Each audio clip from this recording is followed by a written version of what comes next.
Hello, good morning, Chuck. Aloha. Aloha, good morning.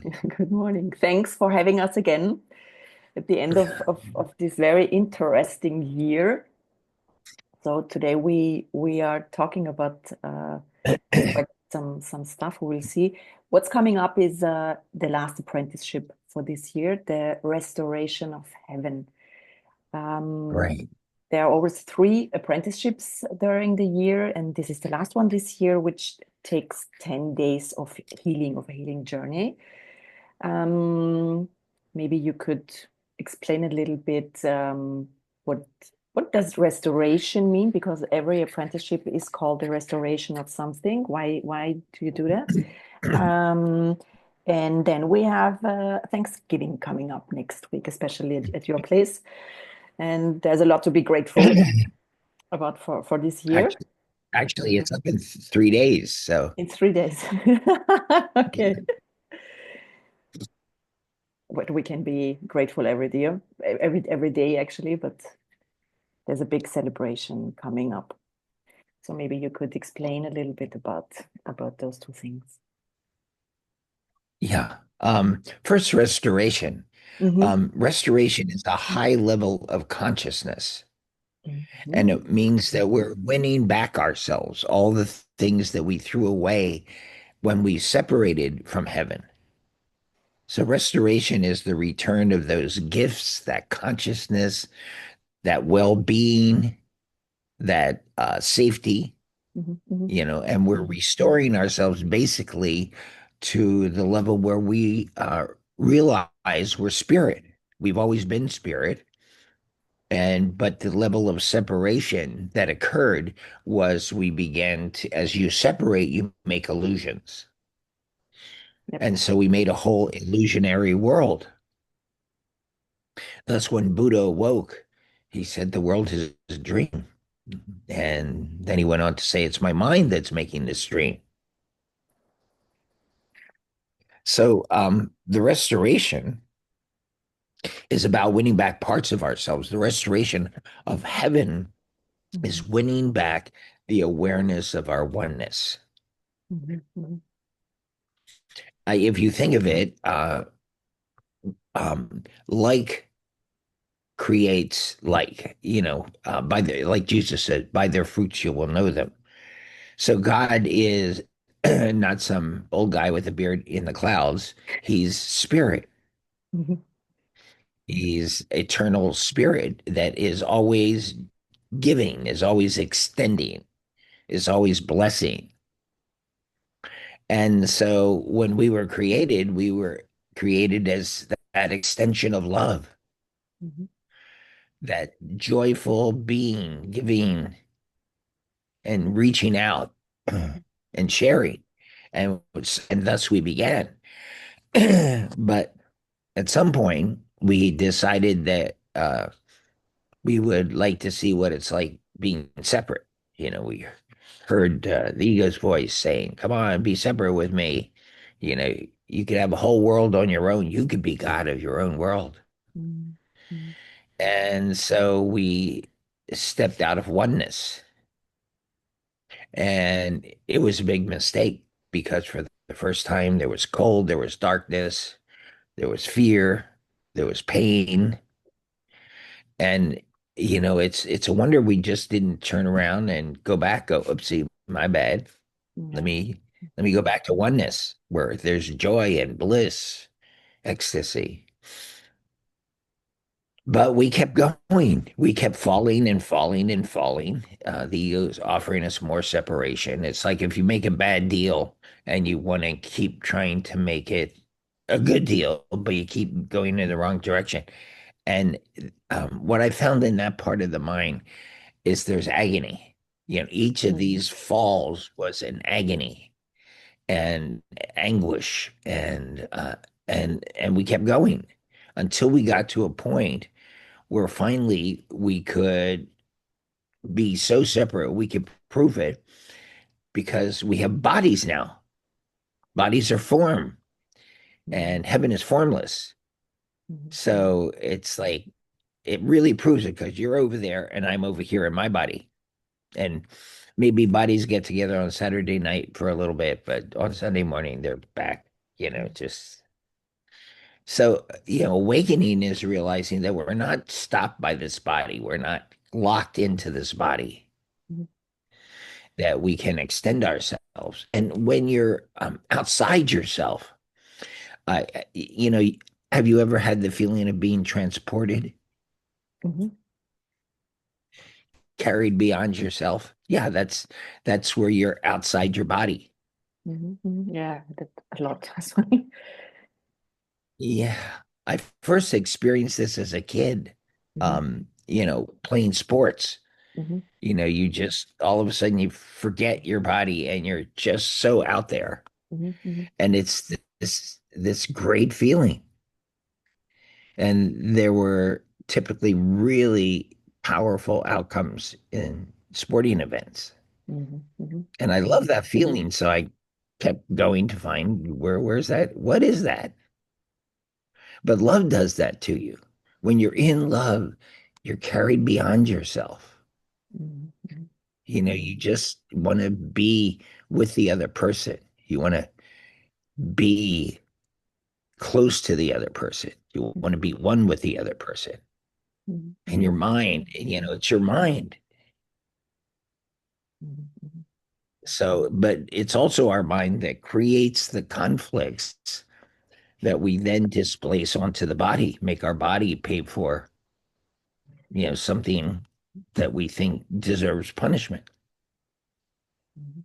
Now, one of the interesting things is that heaven doesn't believe in punishment, because for heaven to believe in punishment, it would have to believe that it's guilty. So basically, perception is a level of projection where you see in the other what you don't like in yourself. And Right. even Mhm. when you see gifts in the other person, Mhm. it's like, yes, you have that, you were that way, but you were afraid to be that way. Mhm. And so what you do is you project that everything we're too afraid to embrace about ourselves and everything we don't like about ourselves, we made a whole world of it. That's why forgiveness is so important, and healing our projections. And the world's getting to a critical point with that, with the amount of projection and divisiveness that's going on. You know, yeah, What? liberals, liberals project the bad me on the conservatives, and conservatives project the bad me on the liberals, and that's just the beginning of it. What we project on refugees and everything else, it splits us. It splits our minds. Judgment brings suffering. And basically we judge like machine guns, and we suffer so much as a result of it. And see, when we split from oneness, we start forming an ego. Mhm. And we have a lot of attachments in this world of illusions, Yeah. but our ego, our self concepts, what we made with blood, sweat, and tears, that's our biggest attachment, who we think we are. Mhm. Jung, when he had his death experience, when he was 67, he had a heart attack. He said, he's being ripped from his identity. Mhm. And he said it was just terrible pain, just absolute terrible pain. But he was ripped from his Um, from he was ripped from his ego identity. This was the pain, I guess. yeah, that's exactly it. He was ripped from his ego, he was ripped from his body, but he was then a consciousness, and then he was fine. Mhm. Mhm.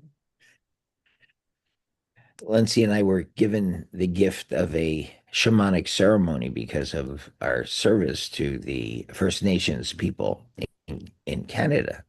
And so we were given some frog medicine.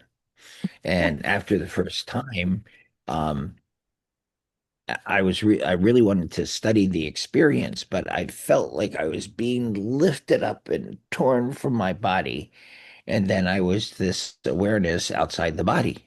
But the first bit, the shaman said, "You're going to think that this is the worst decision you've ever made in your life." But, I wanted to research it. So after the first time, I said again, and so he gave me the pipe again, and Lindsay too. She did it a second time, and the third time I said again, and went for a third time, Mhm. and then I had a very profound experience of my father and my father-in-law, who both have had passed on. They each had a hand on my shoulder and said, "You've come to honor the feminine." I said, "I know, I know, dads, I know." So that was a profound experience, but I wasn't in my body Yeah. at the time of that awareness. So it's like as consciousness grows, we get less identified with our body. Mhm. To identify with your body, to think you're a body, means you believe in sin rather than mistakes. Mistakes you just correct. There's errors, but the more you're locked into the belief that you're a body, the more you are then believe in punishment and all these other things that go along how we punish ourselves. And the thing I found that at its subconscious and unconscious levels is that all of the things that go wrong with us that are against us are us attacking ourselves. Mhm. It's not somebody else doing it to us. You know, at one level, you could realize with Buddha that there's somebody out there. It's your dream. You've dreamed the other people. So, Yeah.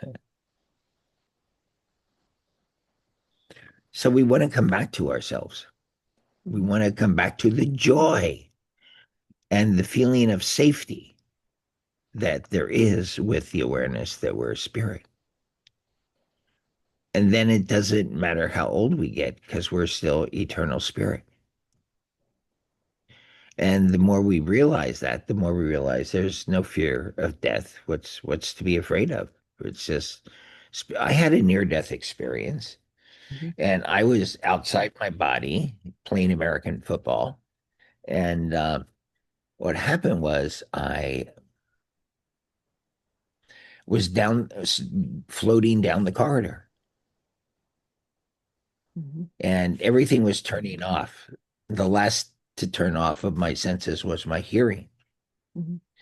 And I kept floating down. I felt totally at peace, but I felt worlds away from this world. It Mhm. just felt that. And I got to I got to an abyss Mhm.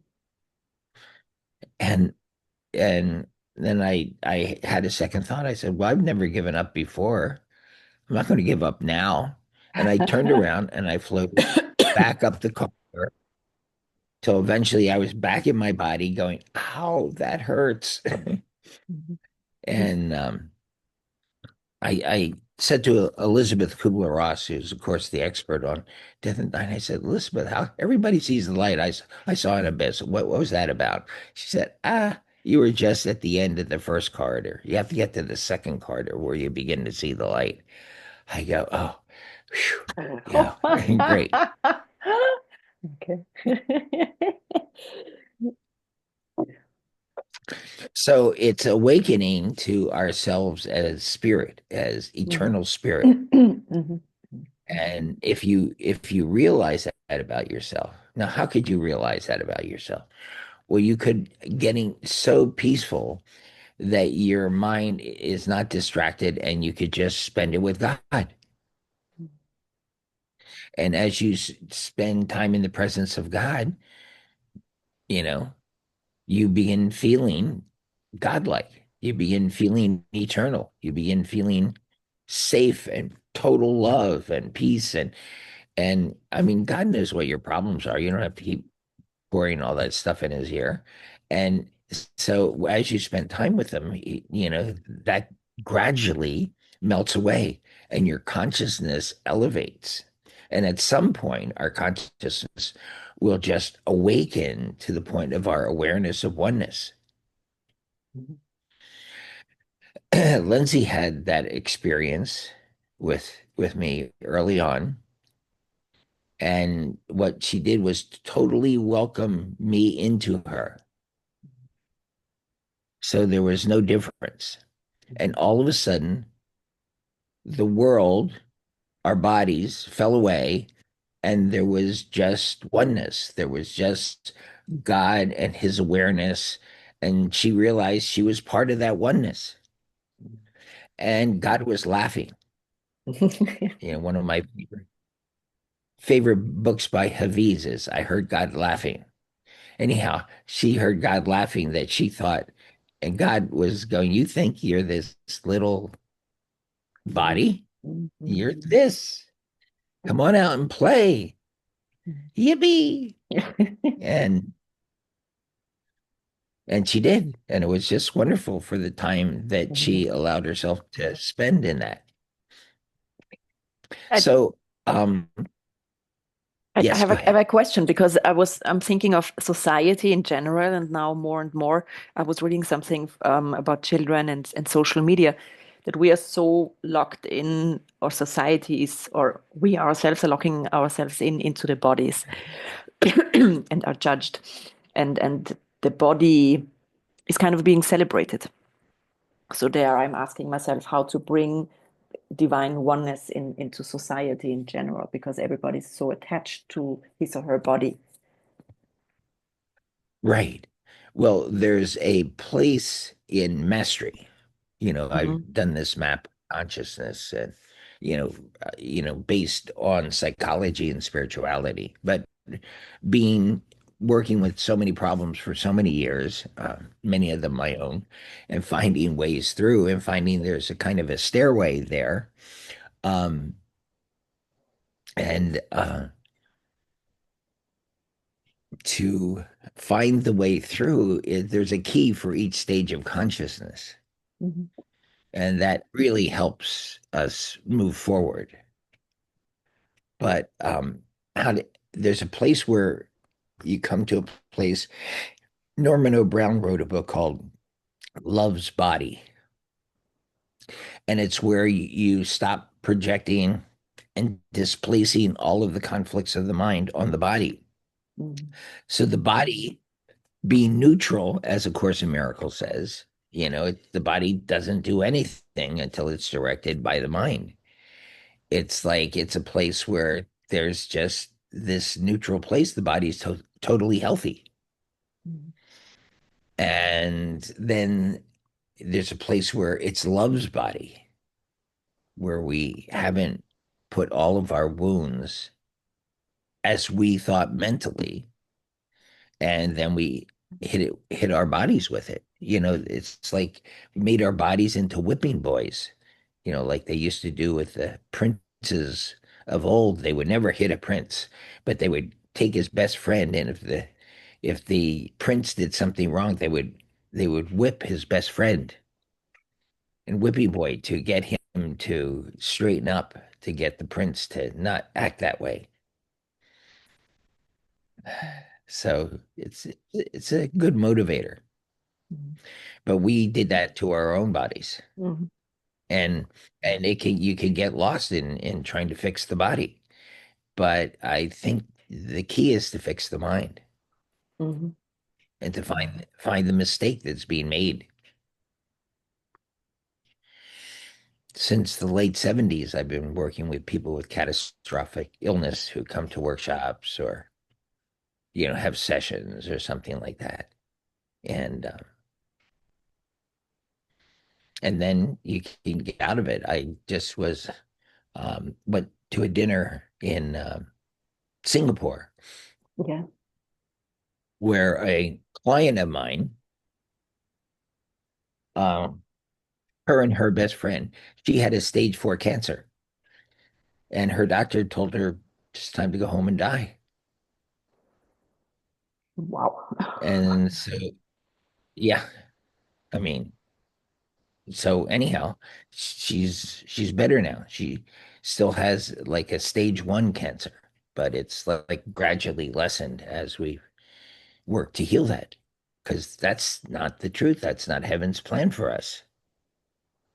Mhm. Wow. So, because It's a heaven miracle. loves us. Mhm. And so restoration is realizing we're God's children. And he wants to help us, but our ego wants to maintain itself, even at the cost of our life. Mhm. And, it just attacks us all the time. We're just not good enough for it. But it's not the truth. That's the thing. And all this self-attack is a mistake, and mistakes can be corrected. Yeah. Mhm. We don't need to punish ourselves. So anyhow, it's getting to the depths of the mind. And the interesting thing about the last apprenticeship is that it's always about the unconscious mind. It's all about the soul mind. Mhm. It's our soul's pattern through times. And it's clearing the guilt from those ancient times. Because basically any problem, and this is what I found, and then later I read about it in Gestalt and therapy and in um, A Course in Miracles, that all pain is from the past. And I found that back in the 70s, where I'd be working with someone with a money problem or a relationship problem. Mhm. And what would happen is we'd end up in their childhood. Yeah, And of then course. we'd end up in their childhood and in the womb, which sets the pattern for childhood. Mhm.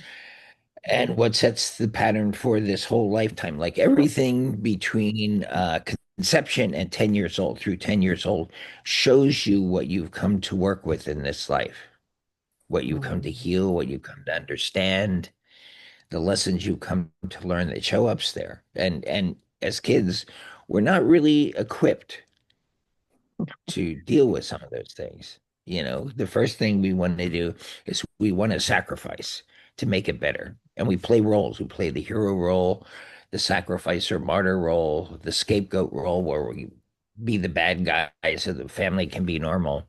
Mhm. We're we play the clown, the entertainer, and we play the lost child, where we just try to disappear. I've seen this a lot in Asia, where there wasn't enough food, so that child would go, "I don't need any food," and they become the orphan, the lost child. And there are many stories about them being given away in an effort to save the family. Now, consciously, they suffered abandonment issues, but Mhm. as that gets healed and you get down to the deeper layer, they were trying to do it to save the family.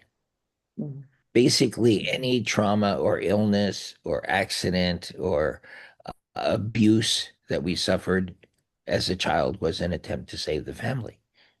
And did it work? Nope. Didn't work.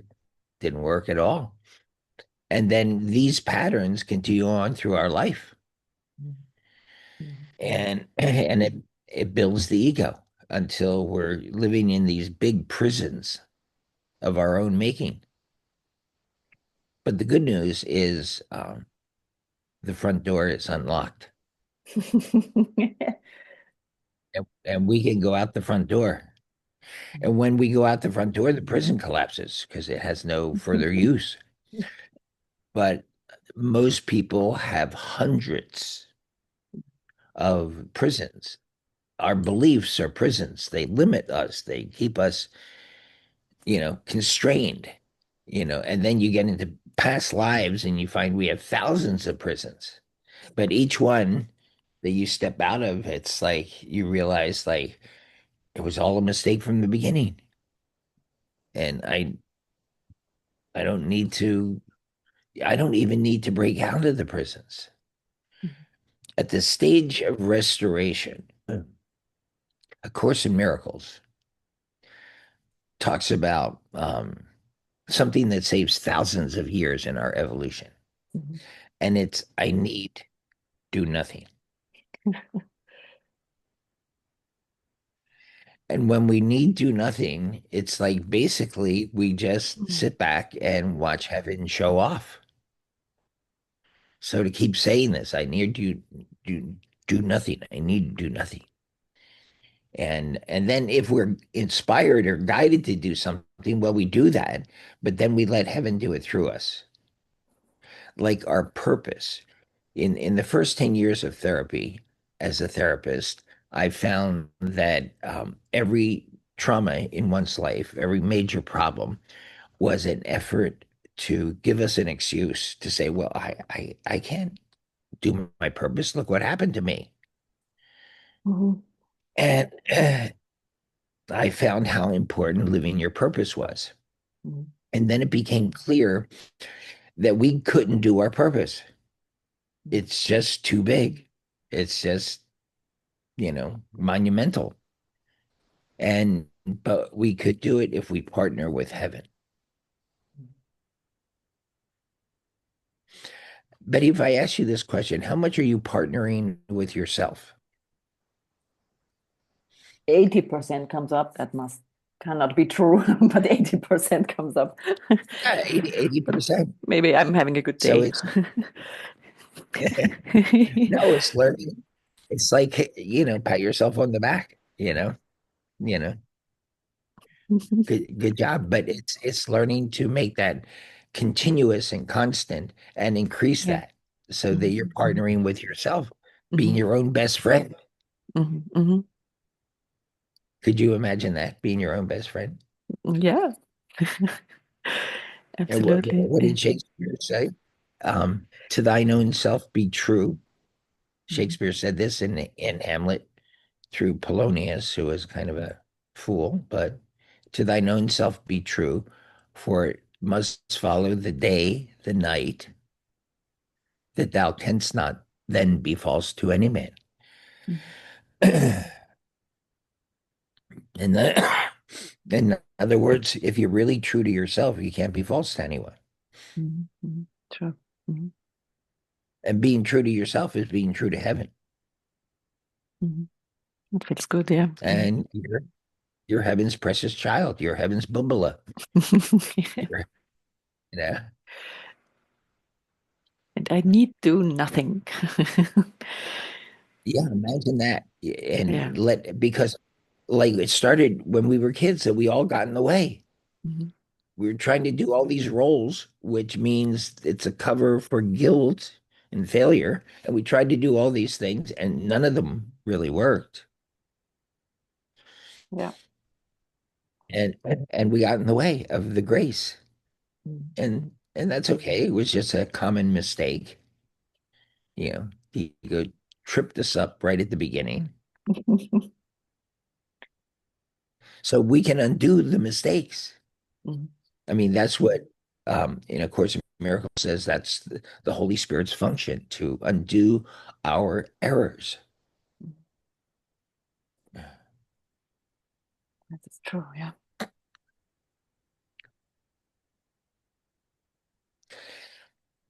I had a buddy of mine whose father was an alcoholic. And when he went to fill out the birth certificate, instead of putting Brian Error, which was his name, he put down brain error. And my buddy always felt, yeah. So he got into numerology, gave himself a new name. Good for Mm. him. Yeah. Yeah.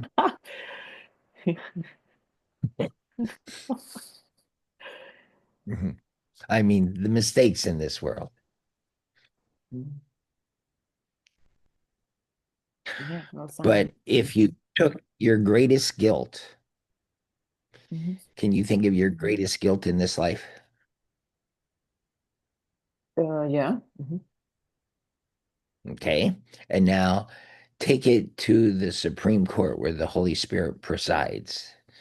And you could have Mother Mary as your defense attorney. And of course, your ego is the attacking uh, attorney, Mhm. saying, goes through all this diatribe about how you're guilty. because guilt demands punishment. And what you think of guilt demanding punishment, there's sin. So, how have you been punishing yourself for that thing you feel guilty about? Having a difficult life. Yeah. And, but what if, Mother Mary makes her defense of Mhm. you? Mhm. And then what does the Holy Spirit do with your case? At the moment I brought it there, they were laughing. It was like They in the were, second it was neglected in a right. positive divine way. Mm. Yeah. It's like you're innocent, you know, Mm. Mm. innocence created you as innocent.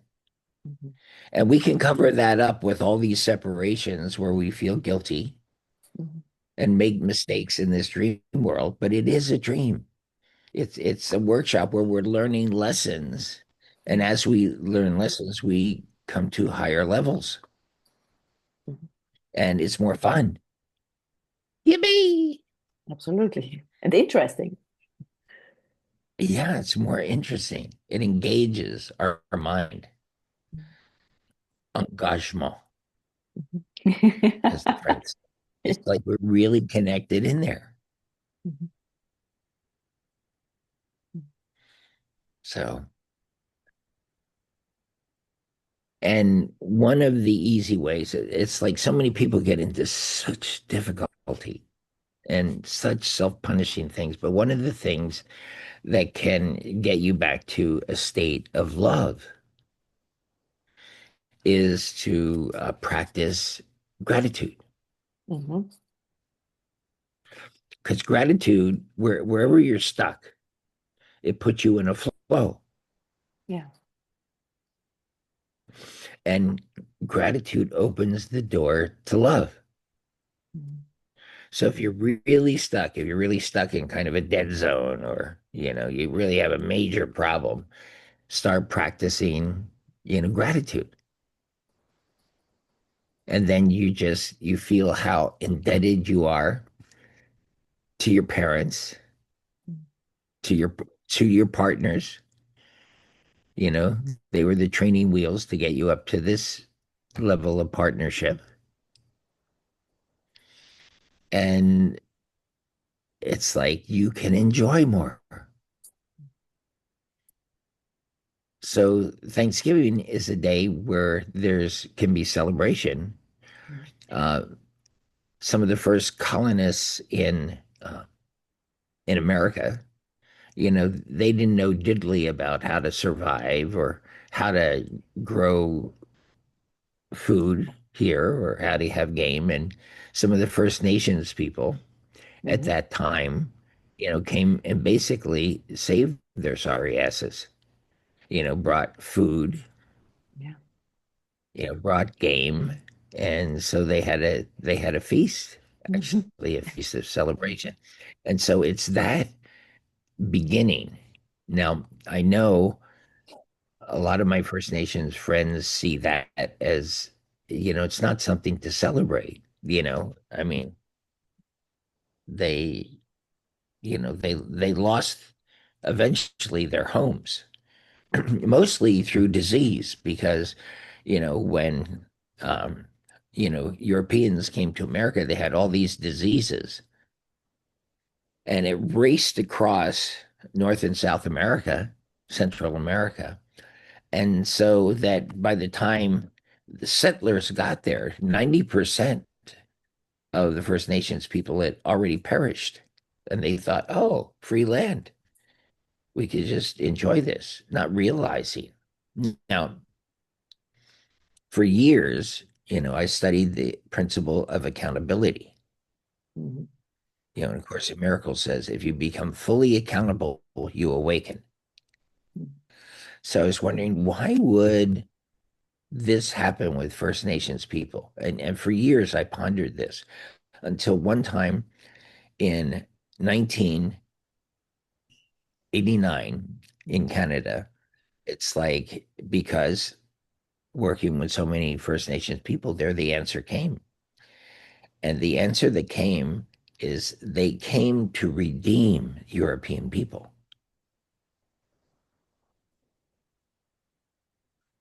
So the next week, I got back to Hawaii and talked with a kapuna, an elder, and they were talking about how when you become someone's victim, you do so because you want to redeem them. And I was just like, wow, that's the very thing I was just, praying about, wanting to get the answer for. Mm. But it takes the victim to forgive their victimizer until they're both free.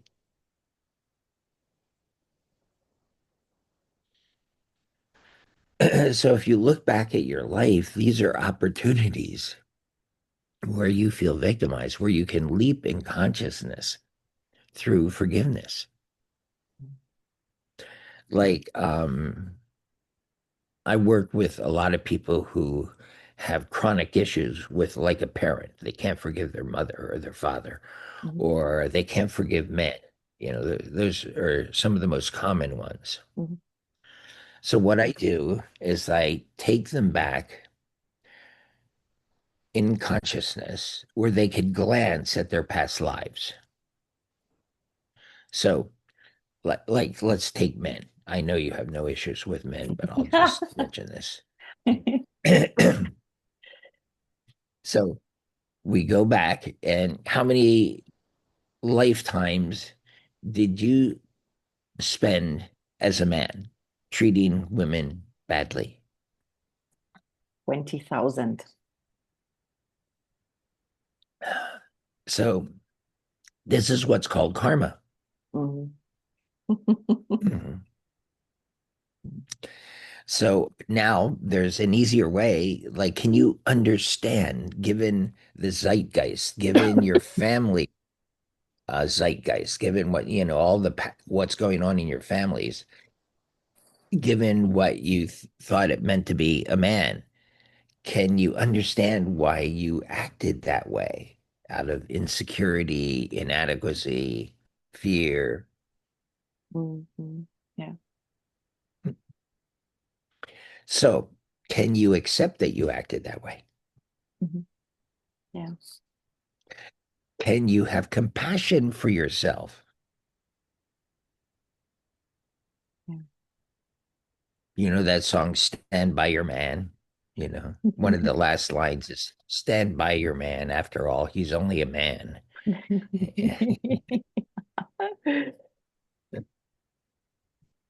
Can you forgive yourself for what you did?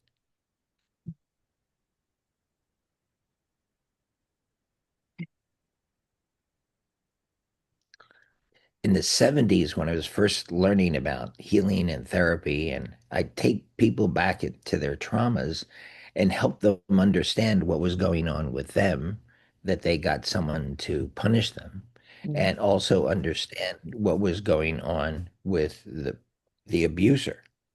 Mhm. And through understanding, they could bring forgiveness with ease. So now let's come back here and let's examine the bugas, men.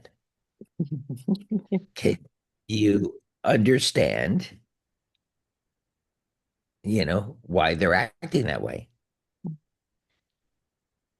Yeah. And if you can understand how you acted that way, you can understand how they acted that way. So can you accept how they acted, how they're acting? Yeah. Can you have compassion for them?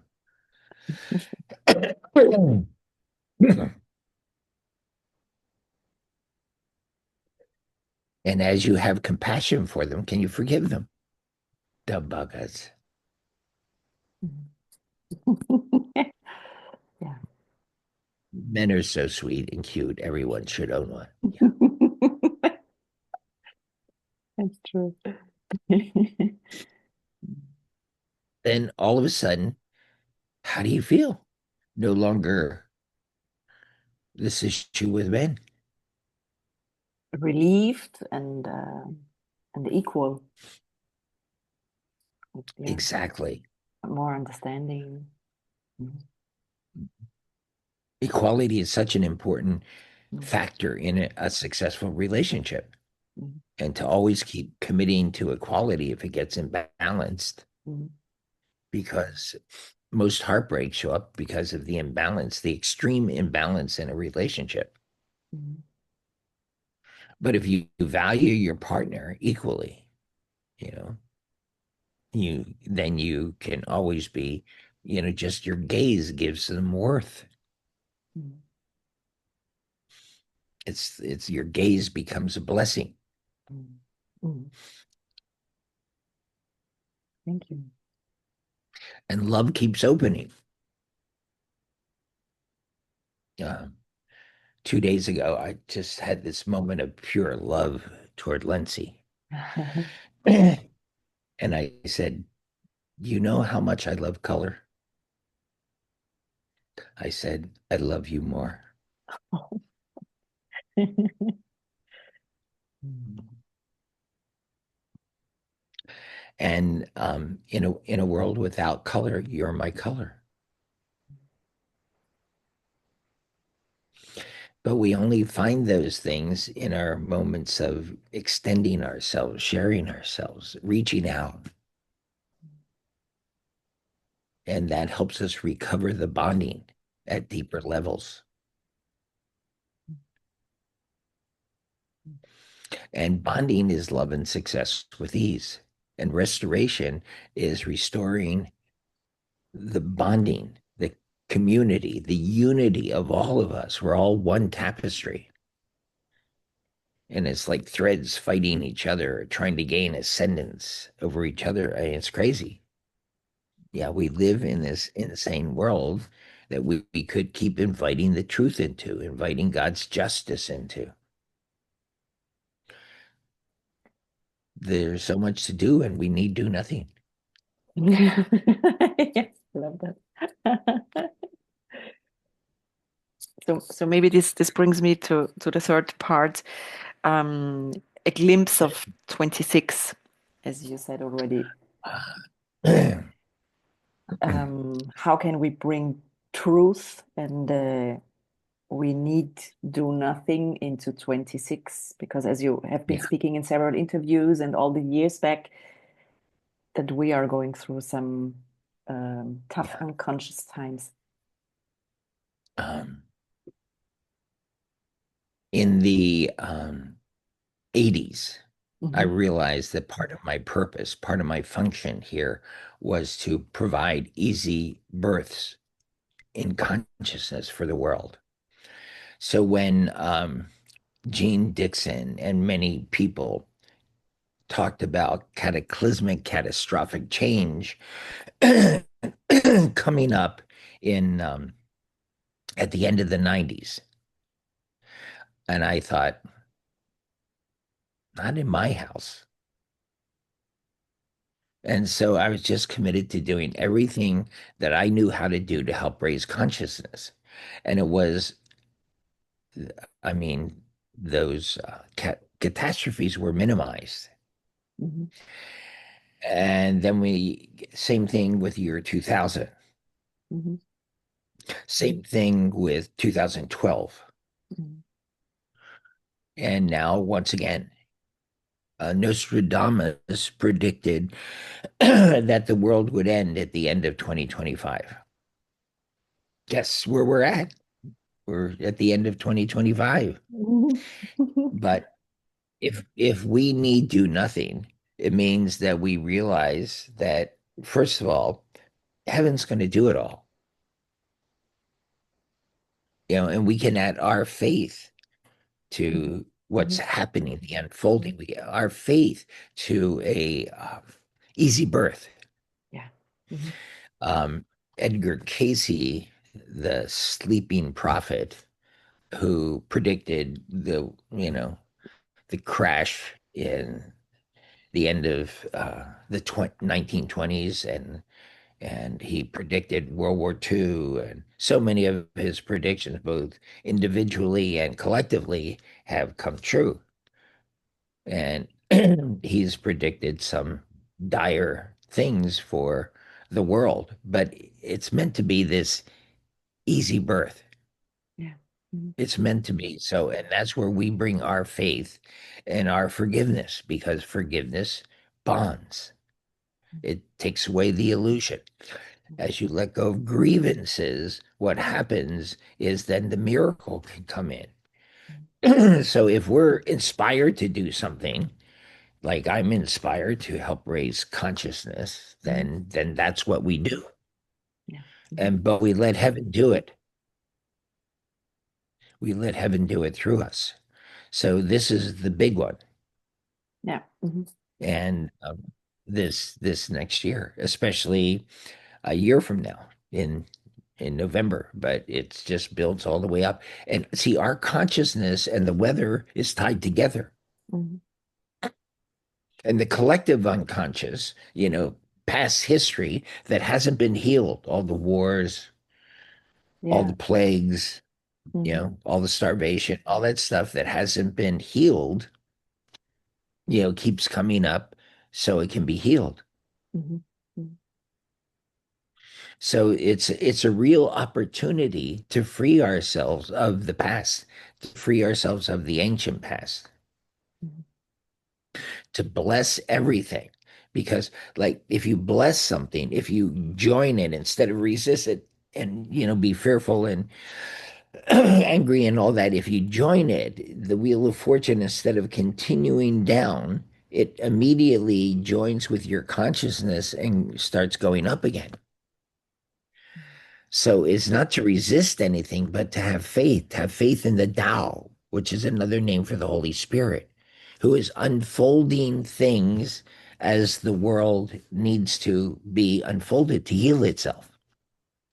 It's said in Hinduism how every era, Shiva destroys the world and then it begins all over again.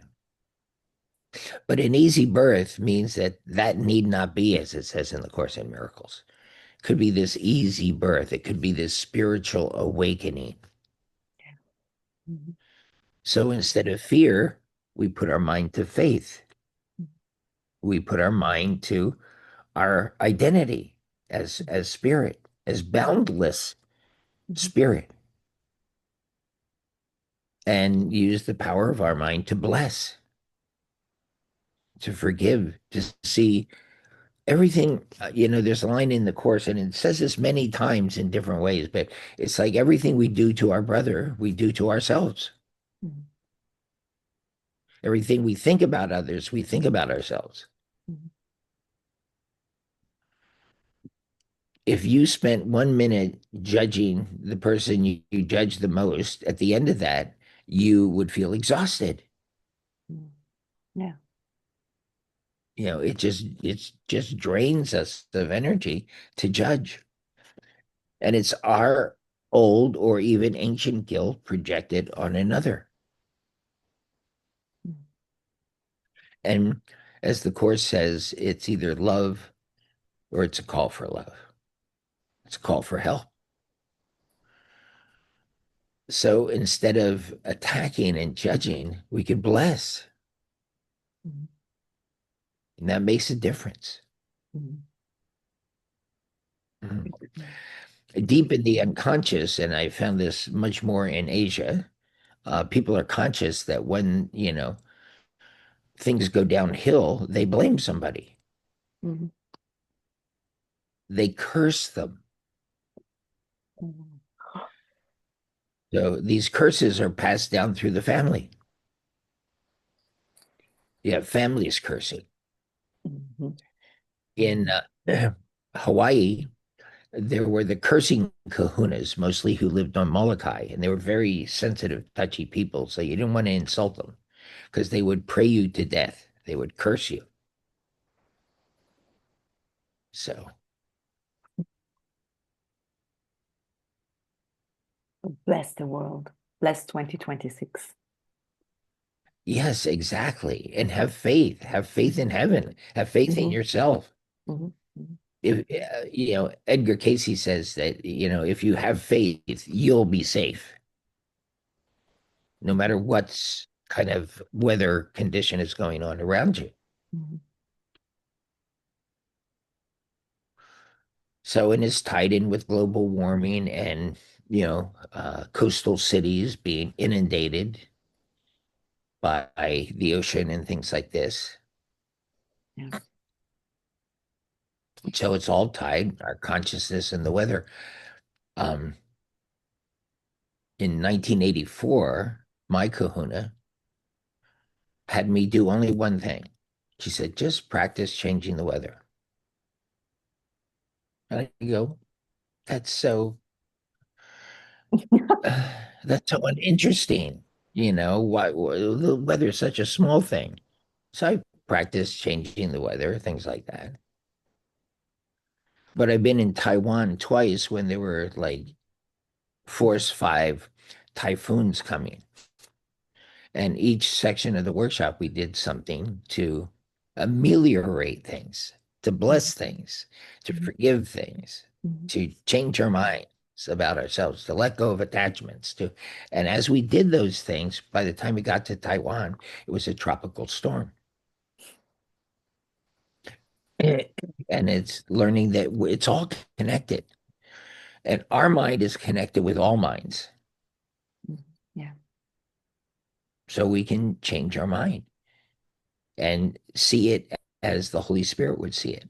If you see it as Christ would see it, it's just love. If you see it as Kuan Yin would see it, it's just mercy. Mhm. Mother Mary, compassion. And so we can look through their eyes at the events of our lives that weren't happy and have them be transformed so our consciousness raises and we feel more joy. And when you feel more joy, you just want to you just want to bless people. Mhm. Different. Yeah. Like, can you imagine that? I bless you. If you say it in Mandarin, it's too funny. Too Too funny. funny. Sweet. Too, Too funny. too funny. Mhm. Too funny. Yeah. Gesundheit. Yeah. Santé. Mhm. And it's to bring our mind to the point where we say, this need not be, and you don't want to wait till, as I've said before to many people, you don't want to wait till the enemy army is on your doorstep before you start saying your mantra. You want to get into that state of consciousness. Mhm. One of the ways, beside I need do nothing, that could really accelerate things is what they call the atonement, the Mhm. the at one ment. It's remembering that we're one with God. And if you remember you're one with God, what's the problem? The illusions begin to fall away. Mhm. And it's that which makes a huge difference because there can't be any guilt, which calls for self punishment. And I know, I mean, by 7 years old, I felt so much guilt. I thought I was going to hell at 7. And so I had to personally work my way through all of that. Mhm. And so I wrote a book about that. It says, uh, Healing Guilt. There are no bad guys, not even you.